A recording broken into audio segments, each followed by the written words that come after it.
And hello, everyone back home. So nice to be back at this symposium again this year. And I'm here with my colleague Liz, we are going to talk about some very, very early findings on a research project that we've been undertaking on student perceptions of making it in London, talent migration, post-Brexit, and during the cost of living crisis. So let's jump straight into it.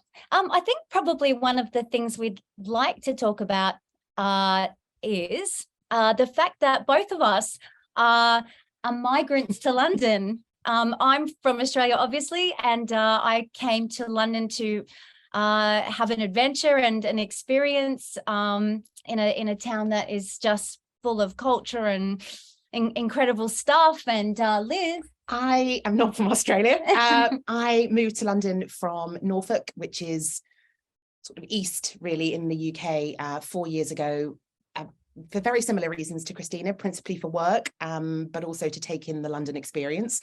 And I think this research has really started to come out of not only our own experiences about the realities of being in London, but also a really strong awareness from our students about their realities financially, emotionally, academically, and we're seeing an increasing number of requests for extensions and mitigating circumstances. And we really felt compelled to put together some research to actually really look at, well, why do creative students choose to come to London? What perceptions do they have before they arrive, and what are the realities once they're here? Absolutely. So we have sort of started with 3 research questions. Why do young musicians from Europe and the greater UK migrate to London? How do they describe their experiences of migration? And what are their perspectives for the future? Stay abroad, return home, or move on somewhere else?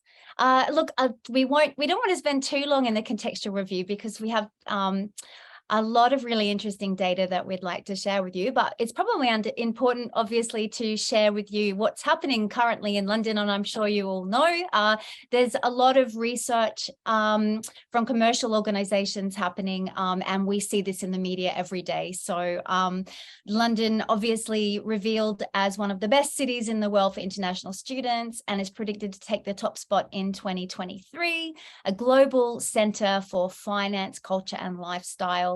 All the languages of Europe are heard in its streets, workspaces, and leisure places. I think what was probably most staggering to us was the reality that research estimates that it costs students between 261 and 327 British pounds. So double that in Australian dollars numerically per week in living expenses. The students report having under £12, so under $24-ish to live off. There's a contraction in the private rental market here, so certainly something that we've noticed within our interviews and within the data, which is leading to a housing shortage for students and for young professionals. The Students' Union at the University College London, UCL, they've reported that 23% of students are unable to afford textbooks and food, and 49% of students reported to having had to skip some meals. And the National Student last one. Oh. Yeah, I know. The National Student Money Survey for 2022 has reported that 1 in 10 students are said to have used a food bank over the course of the last academic year. And Liz and I actually were interested in doing this research because while we are not doing it tough like our students, we are also experiencing increasing costs of living issues here, struggling in the sense that, you really just live from pay to pay here after you've paid off all your expenses for the month. So we wanted to really understand what was happening for our students, and just some contextual stuff about what's happening in the music industry here. And this is interesting because post-COVID, a lot of organizations such as the Music Union, the Independent Music Organization, there's a lot of stuff coming out of there that's saying that it's not actually going to get any better. Live music is not recession proof. It's a non-essential business and relies on a symbiotic relationship with its customers. Now, with ticket sales for live gigs down 40%, a lot of touring artists are cancelling their shows in the first quarter of 2023, and this also means that that a lot of external staff to the artists, the road crew, managers, event managers, etc., they're all losing their jobs, and it also we're seeing that there's a significant risk of a talent drain. So that's the context of where things are at, and people just aren't paying for the high cost that the tickets are now sort of selling for. So that's just a little bit about the industry that a lot of our students are wanting to work in. So some concepts we will touch on today. London has quite often in economic literature been recognised as an escalator region, but also that migration to London is interfaced with life course transitions, including the complex process of becoming an adult, leading into the concept of futurity, how their future personal and professional identities are reshaped. Easy transnationalism, when this is probably not so easy now for students post-Brexit, but certainly EU citizens before August last year were able to come to England and study like a local student and have all access to those opportunities as well. And it's easy, it's 2-hour flight back and forth across, so it's a very convenient place to come. And we also use words from Faggian's literature on migration patterns of students: repeat migrant, return migrant, university stayer, late migrant, and non-migrant. And we will come back to those concepts as we go. Just quickly, in terms of methodology, a lot of the work that's out there on international students and migration sort of privileges international students as being for the privileged or the wealthier students, but actually our data does not suggest that we're dealing with privileged and wealthy students at all. And so we wanted to take a very layered and multi-sided approach with our student experiences on the center of the stage. Quasi-ethnographic research, because we have such insider experience ourselves. We've conducted so far 27 in-depth interviews, and we are working towards 40 or 50 at this stage. Some thematic analysis, memory recall, and coding. And for the sake of today, we've looked at the number of occurrences around a set of themes in the literature. So let's get into it. So we titled this slide "Getting a Sense of the Data." So we've picked out what we think are some particularly interesting points, but fundamentally we have discovered that students come to London for study and for a music career, but there is a big focus on their personal development, and they develop an attachment to the city, but also to the people of the city as well. There is a big perception amongst students of London being the home of music and opportunity, and the land of dreams. The land of dreams. We've literally heard that quote in some interviews, that this is the land of opportunity. London is the land of opportunity. There's a focus on surviving through full-time work, and I think some of the things that we were discovering, for example, one of the students that we interviewed was doing a full-time undergraduate degree plus working 35 hours a week in paid employment, so that they could not only financially support themselves, but send money back home to their families as well. And although we were aware of that, I think it was quite a sobering reality to speak to more than a handful of students that were all saying they were working long hours on top of full-time study for a variety of reasons, but principally financially. There is this focus, as I said, on surviving through full-time work, and less focus on these perceived opportunities and their studying. And life is hard. They've said how difficult living in London has been, but they want to stay, and they still believe that a music career is possible for them. So we interviewed 27 students. If you, we won't go through this now, but you can see that we've got a really good spread of students from across Europe. So I'll keep moving. So this is I wanted to give you a bit of a quick overview of some of the things that the students said about what they thought London was about. For example, London is the capital of everything, the center of everything, a hub of creativity. I'm going to pursue my music career here. There is someone from everywhere. It's one of the most famous cities for music, a realm of possibility. London's where it's at. And my favorite, music was born in England, and London is the dream, the buildings, and quoting one girl, oh my God, Christmas, and many more opportunities here in London. And some of the realities of what we also heard in those same interviews. So this is just a snapshot of some of, I think, some of them quite poignant quotes, actually. We're doing it hard. That they're finding it's 900 British pounds for a room within a house. That's what it's costing them just to have a room. Oftentimes that's 900 pounds without bills. Landlords are greedy, nothing got fixed. My rental contract says one was 160 pages long. And then very poignant, I'm not doing anything that I came here for. I'm sad. The suffering on the creativity. I didn't write a song this past year. I'm squished into a tiny room and paying too much money. I have £20 a week left over for food. And then I think it's our favourite quote. My flatmates think that they're living their wildest fantasy when it comes to electricity and heating. And certainly with the cost of living crisis that's happening within the United Kingdom, maybe particularly London, is feeling it harder. I put my outside work first. It's competition for a place to live. It's mental. London is very harsh.